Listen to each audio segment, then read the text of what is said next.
بسم الله والصلاة والسلام على رسول الله صلى الله عليه وسلم والحمد لله رب العالمين ربي اشرح لي صدري ويسر لي أمري واحلل عقدة من لساني يفقه قولي اللهم وفقنا لما تحبه وترضاه وعبد الرزاق إبراهيم عبد الرحمن وبرنامج كي أهيدي هليجا هنكله waxaan ka qayb qaadanayaa maanta mowduuc la yiraahdo qalin jabinta maran beri baa waxa la yiri nin berigii hore geelaya waxa qaadi jiray ayaa wuxuu qabtay xashka uu xajay aad baa loo bogaadiyay waxa la yiri ma sha Allah beriga horena de baabul mandab sida la sheego wuxuu ahaa qad muul hayn uu lugeeyay saddex wuxuu sii socday bilood xashkii uu soo gutay haddana wuu soo noqday ninkii oo wuxuu yimi caato aad oo dhuuban muddo markuu joogay bil iyo ilaa 2 bilood meelahaas uu soo yara kobcay uu de qof jirkiisa soo noqday oo yara awoodeystay ayaa waxa dhacay duulaan geel lagu soo qaadayba ka jigay degmadiisii ninkii duulaankii iska raacay bulshadii afka gacanta wada saar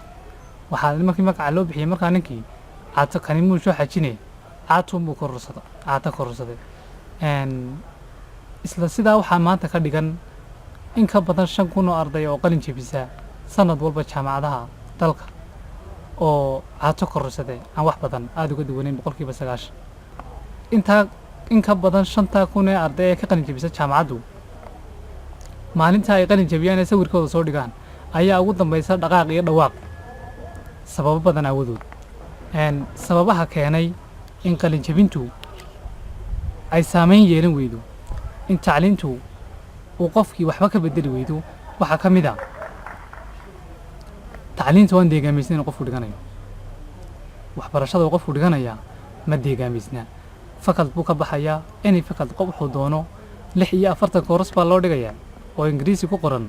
oo Mareykanka iyo Ingiriiska iyo meelahaas laga keenay mid kaliya kama sheekeynayo xataa Afrika iska daa Somaliland iyo Soomaalida talabaad dalka iyo degmada iyo dadka toona waxba ka garmay qofka jaamacadda ka qalin jaamacadda qofka ka qalin qof deegaanka iyo dadka iyo dalka wax badan ka garanaya ma aha mudarsin saddexaad waxa weeye jaamacaduhu in ka badan waa dhowr iyo 10 jaamacadood baa dalka ku yaala mid kaliya ma laha research department u shaqeeya si joogta oo ardayda la wadaago ama ardayda lagu shaqeeyo oo la yiraahdo research ka doona isla tacliinta aan deegaamaysnayni ma wadato assignment-keedu mid midho dhalaho keenaya loogu diro baahi rasmi ah bulshada ka jirta waxyaabahaas oo dhan markay isbiirsadeen sababo badan baa markaa dhacay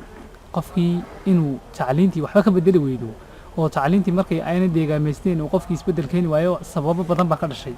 number 1 waxa weeye qofkii inuu taariibo waayo de waa American 46 kooras oo aan dalkiisa hay muuqatay amba waa European wuu kala yaqaanaa Mooliska Ingiriiska wuu kala yaqaanaa magaalooyinka Mareykanka wuu kala yaqaanaa Europe oo dhan iyo muxuu ahaa intaas oo dhan laakiin ma garanayo degmada uu joogo dadka jooga hawlaha ka socda intay leegtahay intay xukunto waxaas oo waxba ma garanayo talabaad waxay sababtoo kale inuu noqdo qofkii qabiyaalo digri sidatay hadduu macaa dalka dibadda uga baxay oo meelaha wax ku soo bartay iyo hadduu dalka joogayba inuu qabiyaalo digri sabto waayo tacliintii uu bartay ma deegaamaysnaa baahi laguma salaynin asagu markuu galay wax baad ku bedelaysaa uma galin maalintii uu qalin jabinay waxa ma hayo dadkii waxba ka garanayo dalkii iyo dadkii deegaankii tacliinta uu bartayna ma deegaamaysnaa dan marka waxa weeye waa inuu ilaa noloshii kama jawaabi karo baahidii taalay meesha inuu markaa de uu qabiyaalo digri sidata uu reerkooda xoojiyo oo uu noqdo de adiga tacliin leh kaalay nimankan iyo dalka iyo muxuu ahaa dawladda nala xooji oo nala gilgil inuu ka qayb qaato reerkooda dawladda soo geliyo markaas sabab talabaad waxay sababtay inaan wax alla wax saameyn qofkii kaalin uu ku leeyahay noloshii uu iska waayo kaalin noloshii ka dhex waayo kaalin noloshii ku leeyahay uu iska waayo dabeetana uu labadii hore u noqdo markaas dulmane inuu taariibo iyo inuu qabyaalada galo ta saddexaad oo marka uu qofku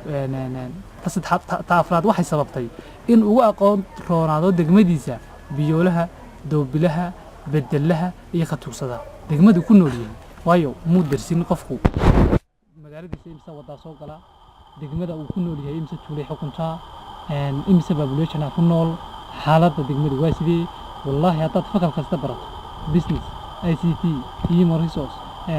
management development wax kasta oo aad barato haddii aanad degmada aad ku nooshay dadka aad la nooshay dersin dhaqaale ahaan tiro ahaan deegaan ahaan dad ahaan iyo nolol ahaan haddaanad dersin ood u wada aqoon dhammaantood wax alla wax saameyn oo ay ku yeelanayso ama aad saameyn aad yeelanayso ama wax kasta waxaad ka qaban karto iyo waxaad ka dhex fulin karto iyo waxaad u samayn kartaa toona ma jirto intaasoo dhan bay sabab waxaa kaloo ay sababtay cudur la yidhahda muuqo oo ku dhacay dhalintii iminka qofkii markuu kaalinba ka soo muuqan waayey inuu yidhahdo haddaba warbaahinta ka muuqo facebooka ka muuqo tvga ka muuqo websiteka ka muuqo gabay aad aqoon isku qaad buug aad aqoon isku qaad waxay sababtay iyaduna masiibo kale oo ka badantii qof aan waxna soo kordhinayn